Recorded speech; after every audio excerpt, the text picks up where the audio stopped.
Welcome everyone to the GB3 Championship and to race number 3 of the weekend here in Event 5 of the 2026 season. We are all set and ready to go for what should be an absolute thriller.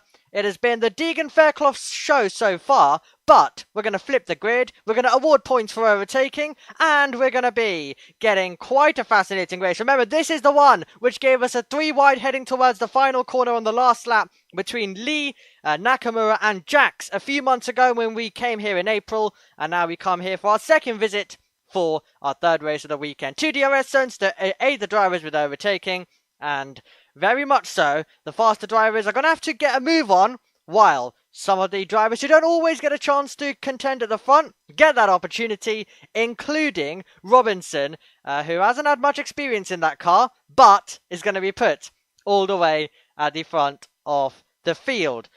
Well, this is going to be quite a lot of fun. In the commentary box, my name is Omi. A pleasure to have your company. As you can see, alongside me is Wes Mansbridge. And Wes, the cars are moving, but one car is not.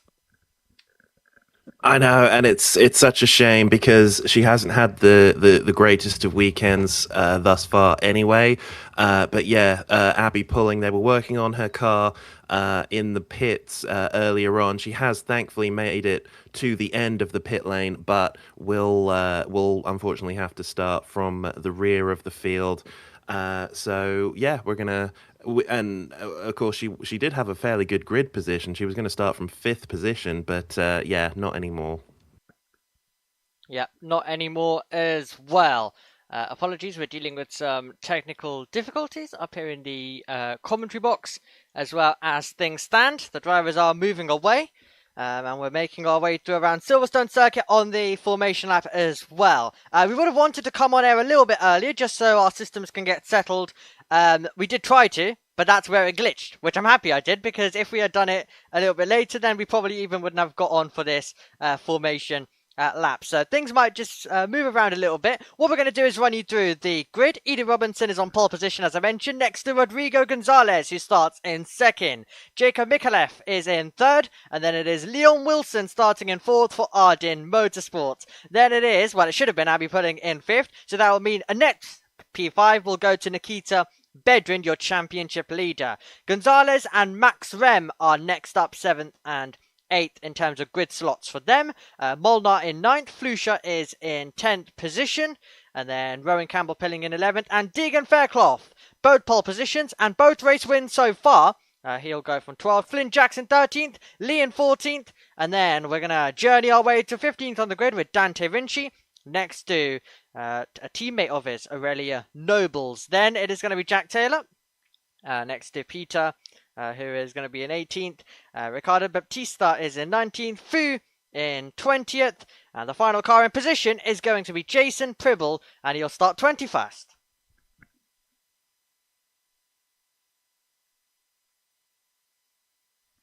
Yeah, so nice to have Jason Pribble back with us on the GB3 grid. There was a couple of drivers as well. I think Jack Taylor was among them, who just simply didn't have the budget to come with us to Austria and Hungary. But now that we're back in Blighty, they can make their way back onto the grid.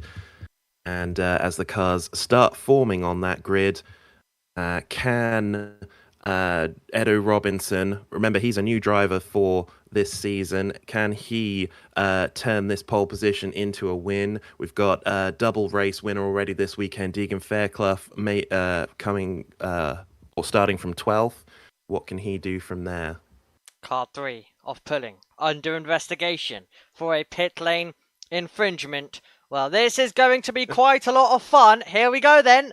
We have got 20 on the grid, 1 in the pit lane. The green flag is going to wave at the back. 3, 4, lights are on here at Silverstone. Race number 3 is go, and we're racing down towards Cobb's Corner. Robinson pulled away off the line well, and he's going to maintain the advantage down through the opening turn in the first phase, but in the second phase to the inside line has gone Gonzalez. Rodrigo Gonzalez got through, so the initial launch came the way of Robinson, but then he lost out in the second phase at the start, and it is going to mean that we're going to have Gonzalez with the lead, and on the back foot now trying to defend is going to be Robinson with Micallef arriving arriving on the scene, and he's going to try and go hunting for second place.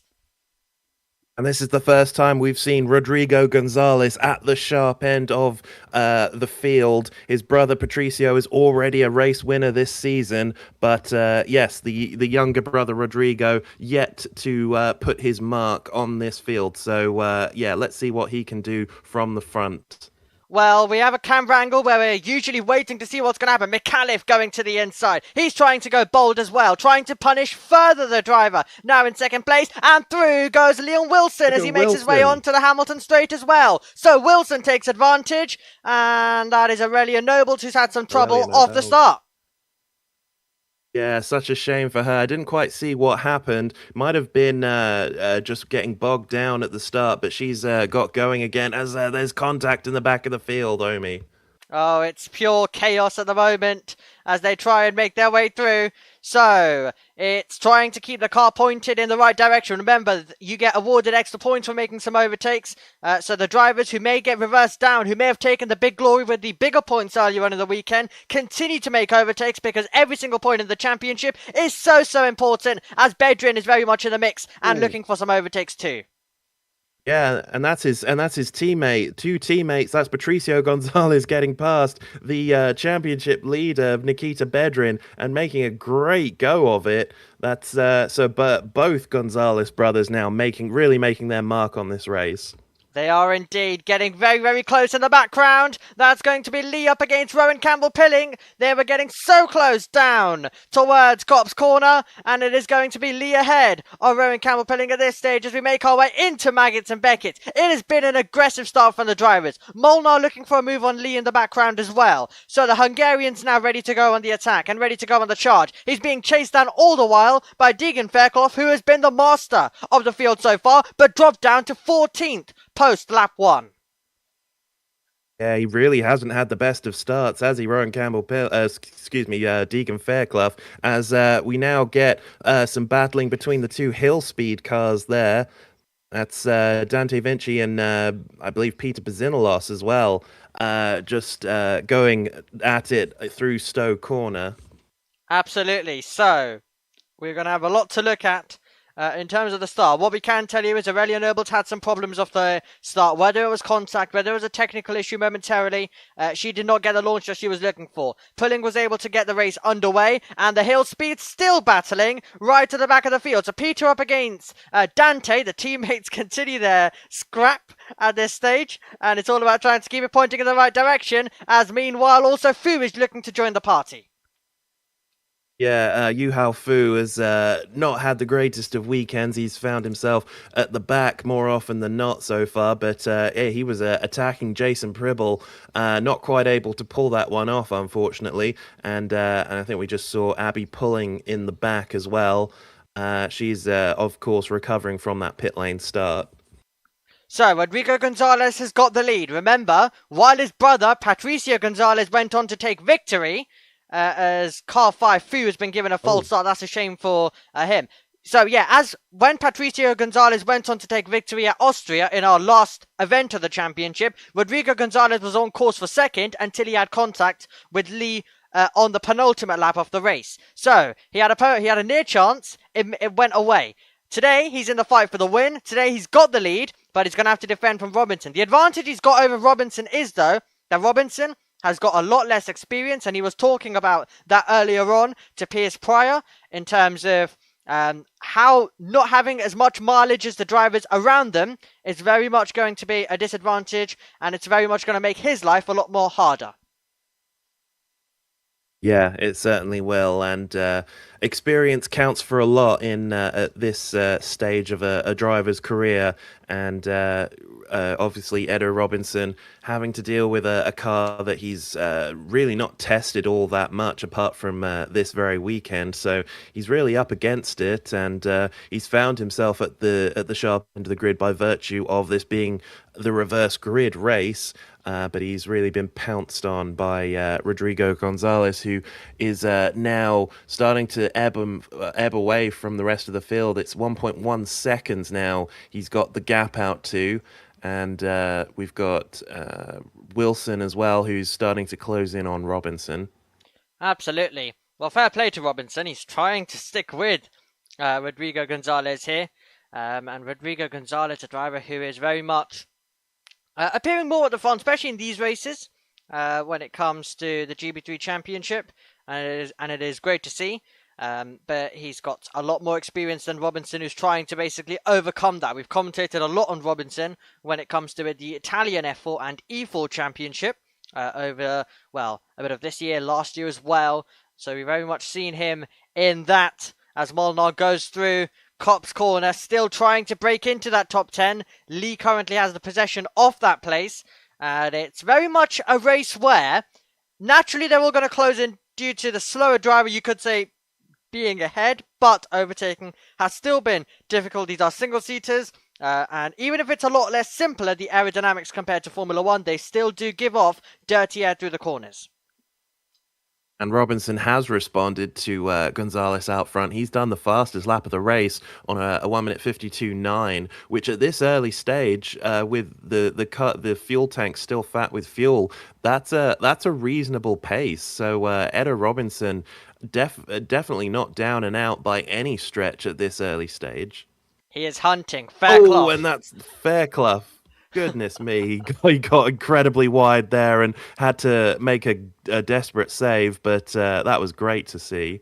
Yeah, I mean, that's one that he won't want to look back at. Or he might because of how impressive the save was, but he might lose a position instead because here comes Jax down the inside. So Flynn Jax looking to try and become opportunistic, trying to have an attack on Fairclough as well. When you're in the middle of the pack, it doesn't matter how much pace you've got because you might be looking backwards if you make one little error like that where he just about hanged onto the car. Yeah, just got a bit too much curb on the outside of the Vale chicane going through club, and it just loosened up the rear end, and he did make a very good save, but as we saw then, it allowed Flynn Jax to close up on him, but he was able to defend it. So, we are going to be seeing now a race where Rodrigo Gonzalez is going to have to look in those mirrors. Robinson is going to be desperate. He's going to want to go on the charge and want to go on the attack and take this victory. Equally, when it comes to making your debut, when it comes to racing in the championship for the first time, you also do get the name tag off. You've got nothing to lose. Of course, you're trying to make an impression, but I'd say if he can challenge for the win in any way today, he is going to be making an impression. Rodrigo Gonzalez will think about championship points at the same time. He'll want to be promoting himself higher up in the standings, and he knows this is a great chance, and he'll want to get a race win next to his name as well. So we've also got that basically meeting in the middle as the different pace levels continue to scrap away. Bedrin stuck behind his teammate, looks to have some decent pace. The team have done some work overnight to make sure that it's not as bad as yesterday. It was a small upgrade earlier on this morning, it appeared. Once again, it's looking okay. But I think most drivers are static, so it's hard to judge. Even drivers like Fairclough just cannot really fight their way through at the moment. Yeah, we saw this a lot in race 2. The drivers, once things had settled down and the opening laps were done with, it was really hard for everyone just to close up to the car in front, whether that be due to the aerodynamic wash off the car in front or some other thing. It wasn't really clear, but yeah, it seems that it might be going that way once again, and I've noticed a distinct lack of pace as well from a lack of pace from Nikita Bedrin this weekend. Whether that's just because he's got such a huge lead in the championship and is taking it easy, or whether he just actually genuinely lacks pace is not clear. But he's definitely not been up at the sharp end like he normally has. Yeah, so I'd assume it's... So judging by what the team have been doing, I would assume it's more of a car thing that's going wrong at the moment for him this weekend. Because quite literally, I mean, we do this Silverstone race twice in a season, and we saw how competitive he was in the first one in April.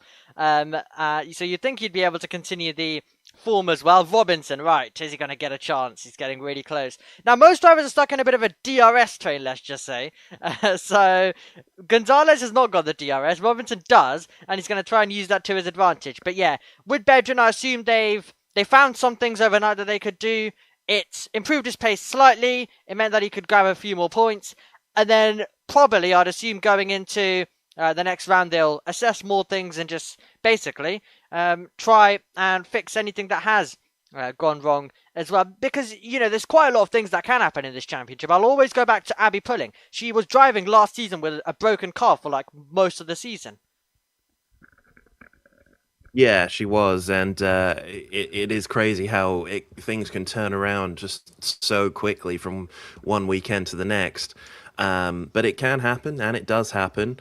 Edu Robinson is really showing that he does very much belong at this level of racing. Of course, he's come to us from Italian F4 and E4. So yeah, usually he's used to driving at that level, but he's found some budget to be able to compete here at GB3, which acts as the regional level, the level between F4 and F3, and he's showing that he really belongs. Oh, side by side, over the line, Flusha and Rem. Rem was trying to make the move. Was Flusha able to stay ahead? They were definitely going side by side. As things stand, and yeah, Rem is ahead of Flusha as things stand. Okay, so that was very close, making their way on the old start-finish straight. Now there's going to be a chance for Flusha to try and make the move, and then also you're going to get Rowan Campbell pilling in behind as well. So Max and Rem, in a race where it's currently seeing drivers struggle to overtake, made a move. Fairclough in the background, looking to attack as well Martin Molnar. So two of our rivals from yesterday who were battling for the lead, battling for 11th this time, and Fairclough will try and position the car to do the move he did on him yesterday. He's trying to go around the outside. That is very much brave stuff from Deegan Fairclough. Is he going to get the inside line heading into Vale? He will, and Deegan Fairclough is going to position himself surely to at least have a chance to take the place, and he's got it. He does, yeah, and that was a great move from what we could see of it from Deegan Fairclough. Molnar just simply did not have an answer. We were busy watching Rem and Flusha, unfortunately, but and that one might be coming to a head as well. Campbell Pilling goes around the outside. Is he going to be able to go right around the outside? No, Rem has that one covered just about, but Campbell Pilling is very, very quick now as they head onto the Hamilton Straight towards the left-hander at Luffield. Onto the straight now, and Campbell Pilling's in the slipstream, but so is his teammate, Kahurli. No, that's that's Flusha and Campbell Pilling. So Campbell Pilling behind Flusha, who is behind Rem. Weren't able to get alongside each other, unfortunately. Yeah, I thought we were heading to a repeat of yesterday with 3 wide through there. Wouldn't have been the most sensible idea, and I think these drivers know that. But they're going to continue scrapping at other parts of the circuit, that's for sure. So, Flusha and Campbell Pilling, the teammates who were together earlier on this morning, together once again, now battling in a completely different type of race as well. As we make our way down through Maggots, Beckett, and then the Chapel Curve. Well, this is very much interesting. The DRS not proving to be as powerful today. It can usually depend on wind and how that is going. It seemed to have a big effect yesterday. Today, a little bit less so. It's still very close between the leaders, but we're not currently getting to overtaking territory just yet. Keep an eye on Fairclough, though. He does perform well through these corners, and he may be trying to set up a move on Leo, I wonder, in the next few moments or so. Yeah, definitely will. And remember from back in race 1, it was Rem and Flusha that were involved in that incident down at Luffield. So we can see the learning process going on. None of them wanted to get alongside into that corner. But surely it's only a matter of time before one of them makes a move. Oh. As speaking of moves, we see this is Bedrin now on his teammate Patricio Gonzalez. He got a nose in there. Luckily, Gonzalez didn't take off the front wing. But as they head down the straight now towards Luffield, Bedrin looks to be getting very close to the back of his teammate. Getting close. Look, just waiting for a chance, isn't he? You can tell that he's just soaring away at the wheel at this stage. That's what happened earlier on this morning as well in race 2, which Wes, you were catching up on. In the final stages, he was getting really close, but never could just make the maneuver. And that would have been so annoying for him. It would have been so disappointing for him as well, because he had worked very hard across the entire race, but just was not getting that opportunity, did not come his way at any point. As we tackle now the Maggots-Beckett's complex, followed by the Chapel Curve, and then on towards another overtaking opportunity, the Hanger Straight. You can be close out of cops, but sometimes the speed that you lose to Maggots and Beckett, it can very much mean that you don't have a opportunity to go on the attack. But this could be a straight where we do get a few moves, because Fairclough once again is very close, and he's going to very much now force the defensive shape out of Lee. Lee covers the inside line. Fairclough the long way round off Stowe Corner, trying to be brave at this stage, and it's going to be another brilliant sail on by for Deegan Fairclough, who continues to make overtakes in this race. Yeah, he did, and he, as we said earlier in the stream, he fell down to 14th position from his original grid slot of 12th, but he has not let that get him down, as he's overtaken Lee now and is up into 10th place. McAuliffe up to 3rd position. What a brilliant move at Abbey Corner. That is incredible. He went all the way round the outside. We've not seen anyone try to do that so far. And Leon Wilson finds himself dropping down, and that is one that McAuliffe will want to see back again. That is some move around the outside at that part of the circuit. But now he's having to defend as well, immediately having to look in those mirrors. It's coming alive, and they're battling in the background as well. Yeah, that was a great overtake from McAuliffe. Hopefully we do see a replay of that one, because they just cut to it at the last minute. That's why we weren't really ready for it. But yeah, McAuliffe has got himself a place on the podium, and we're about to see a replay. This is of Deegan Fairclough right around the outside of Kahuru Lee. Lee had absolutely no chance of defending that one. Great move there, as we see. And this is the overtake now coming through Abbey Corner. And yeah, Wilson just very, very calmly tried to defend that one. But yeah, Jacob McAuliffe, really, really good move, an aggressive move around the outside. Robinson is looking hungry.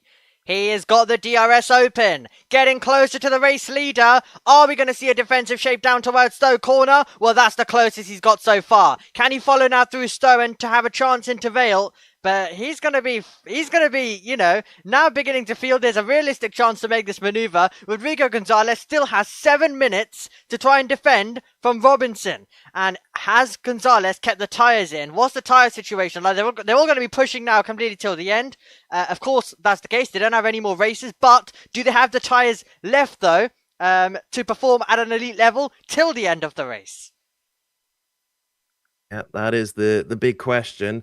Of course, at this stage of the ladder to F1, if you like, they're very much still in the process of learning tire saving. So any driver that can get a jump on that will have a distinct advantage on drivers that don't. So yeah, Robinson, he's raced at regional level before. He was in the Formula Regional European Championship last year, so he is used to doing that. Gonzalez, of course, was here in GB3 last year, so yeah, he's not too unfamiliar with it either, but Robinson seems to be doing the better job. He does indeed. As we go back over to the teammates of Flucia Campbell-Pilling, and they're both chasing down Max and Rem. Yeah, we were getting to a point where we just didn't know where to look a few moments ago, because there was so much racing going on. And this pack is miles away. Max and Rem's pack is about 6 seconds away from the next car and 10.4 seconds away from our race leader. They're having a whole complete different race at this stage. That is close between the teammates. Rowan Campbell-Pilling versus Lucas Flucia. Are they all going to make their way through? And it's going to be Campbell-Pilling to the apex first. Flucia is not going to have a response, and Campbell-Pilling gets past his teammate. That was very, very close stuff. Meanwhile, battle for the lead out in front, and Robinson forcing Rodrigo Gonzalez to the defensive line. Is there going to be a chance down towards Vale? This is one of the best chances Robinson has had. Places the car on the outside line. Looks to try and get the cut back. Can he try and apply the power now? On towards Hamilton Straight we will go, and it's nothing to separate the top two. This is a fantastic GB3 race now beginning to play out in the second half of it, and this is going to be a great chance. Drew Abbey Corner, he'll follow closely, and then the chance will come through the opening few turns of the next complex. He's going to place the car on the outside line, and he's going to go all the way round. That would be brave. He's going to get the inside line for the next corner, and Robinson locks up, but gets through to take the lead, but he's going to be wide, and now standing on the power. Big opportunity for a fight back to come in for Rodrigo Gonzalez. He's going to be going level with his rival. They're battling down the Wellington straight, and they're going to open the door for McAuliffe as well, who's got the rear wing open. He's getting closer all the time. Still, they remain side by side, and Rodrigo Gonzalez refuses to yield, and he maintains the advantage, but here comes McAuliffe now joining the party.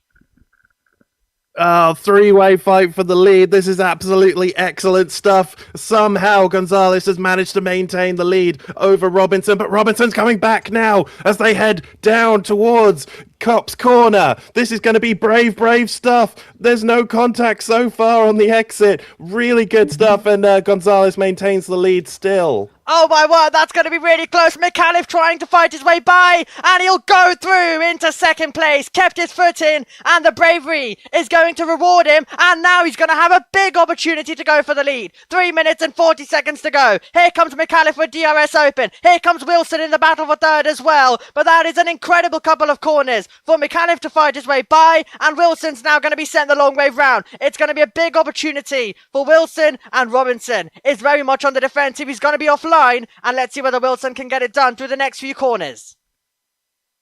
Yeah, Wilson couldn't quite go around the outside now, but he's trying again through the club chicane. And as we not looking at them just now, but somehow Robinson made or kept third place from Leon Wilson. Wilson's very racy at this point of the race, and but Jacob Mikolev, very much the opportunist, and took second place away from the unfortunate Edu Robinson, who found himself in the lead. Oh my goodness me! And that's Patricio Gonzalez nearly into the side of Leon Wilson there. Just about managed to get it stopped in time.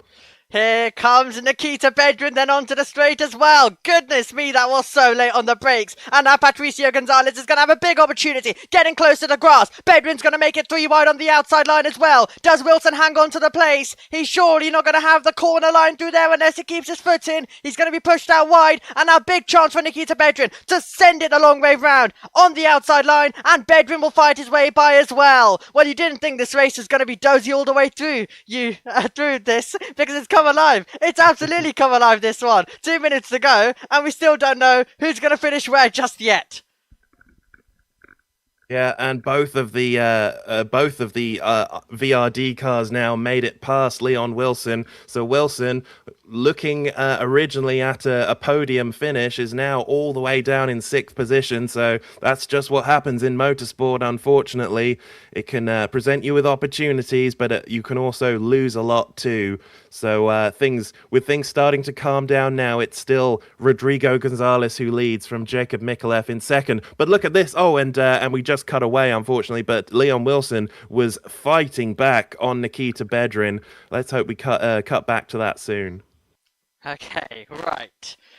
Looking at the other race that's ongoing at the moment, basically, you've got one group of drivers, and then you've got another group of drivers as well that are all currently involved in some scrapping.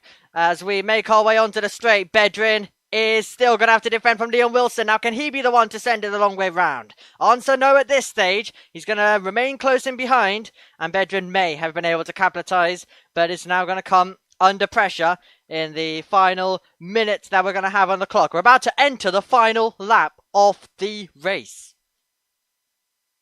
Yeah, we certainly are, and what a final few laps it is proving to be, as the top 6 give us a great deal of entertainment towards the end, as Jacob Mikolev has finally caught up to the back of Rodrigo Gonzalez now, and is going to make a last gasp effort for the lead of this race, and it's going to be great to watch.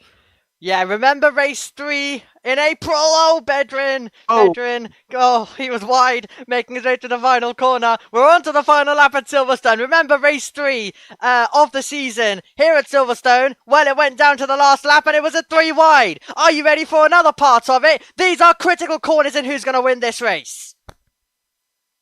Yes, indeed. Mikolev is looking close as they go through Maggots and Beckett's now towards the hangar straight once again. Is Mikolev going to be close enough to get alongside Gonzalez through Stowe Corner? DRS is open now, but he's a bit too far back at the moment. Not close enough for the move.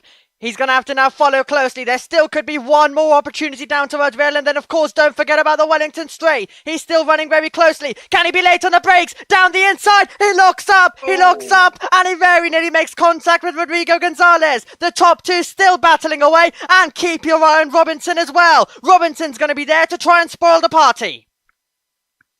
Oh, and a spin. This is a replay, and is that Abby Pulling? It is Abby Pulling. She's gone off at Copse Corner and into the gravel. That's where Max Verstappen crashed with Lewis Hamilton all those years ago, but I think Abby Pulling is out of this race. She is indeed. Okay, one final opportunity.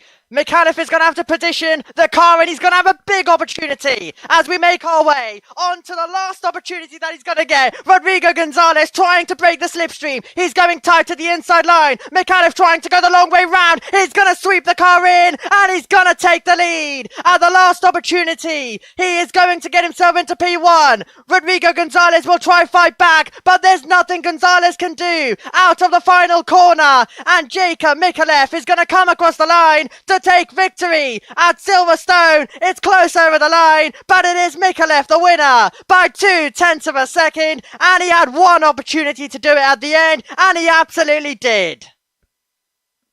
He certainly did, and that was the last gasp effort of trying, as there was a bit of a photo finish across the line between Fairclough and Flusha, with Fairclough just taking 9th place over the Spaniard. Well, I mean, car 4, Jin Nakamura, round the outside at that part of the circuit in race 3 earlier on in the season. Car number 4, Micallef, the replacement of Jin Nakamura, does the exact same move to win the race on the last lap at the same corner. That is remarkable. There's something about that car, that number, at that part of the circuit, ruining someone's day at the last opportunity. I cannot believe what I've just seen.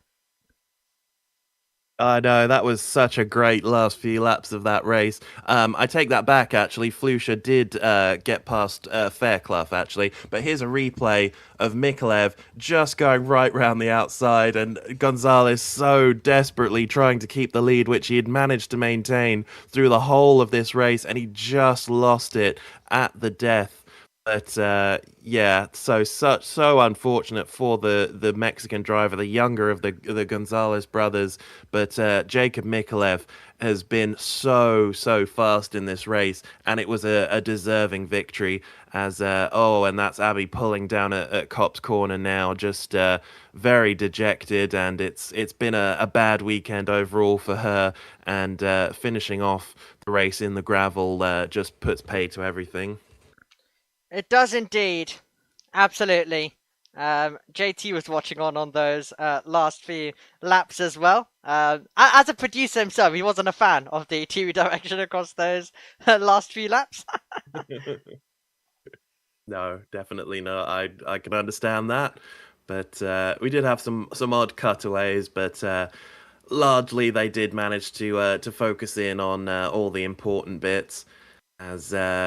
And it's a good result as well for Leon Wilson in the Arden, who we're looking for now. Had a great battle with Nikita Bedrin through that race. Bedrin finishing in 5th place, so some decent points for him.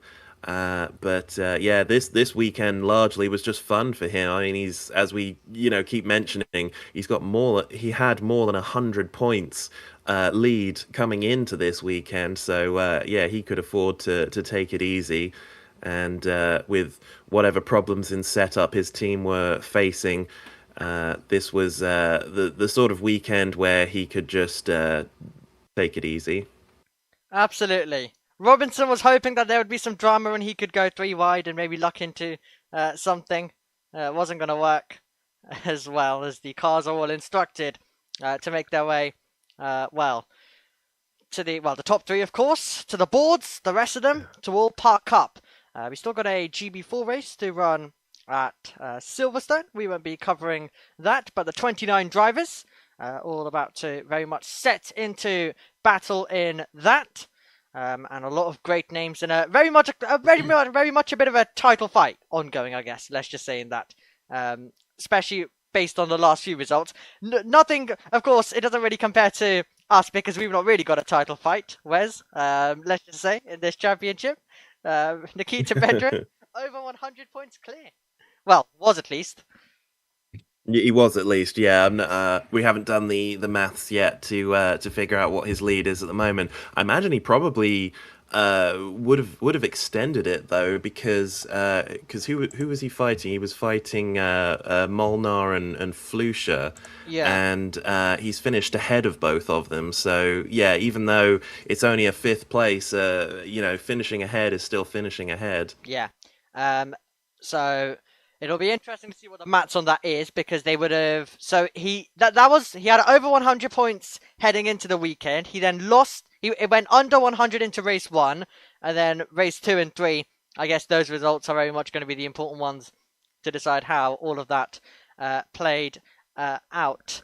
But well, with everyone then in position, all set for the celebrations. Of course, that'll all continue with Chris McCarthy and Piers Pryor on the official MSV channel. Myself and Wes will conclude our commentary coverage of GB3. So, Wes, what was your thoughts then on that race as a whole and the weekend as a whole? The weekend as a whole has been largely fantastic. We've had some really, really fun, tasty battles to commentate over. And I know in my case, it's race 2 was probably the one to miss. So, but yeah, I very much enjoyed talking over races 1 and 3 with you. Absolutely. Well, that is it from Silverstone. Both our Silverstone visits this year are done. Next up, it'll be Donington Park, followed by Brands Hatch, followed by Barcelona in October. 3 events remain in the GB3 Championship. Of course, 9 races, possibly one more if they give us back one of our races that we lost earlier on in the season. But still plenty of racing to go in 2026, and we'll see you in a few weeks' time at Donington Park. But from Silverstone, it is goodbye.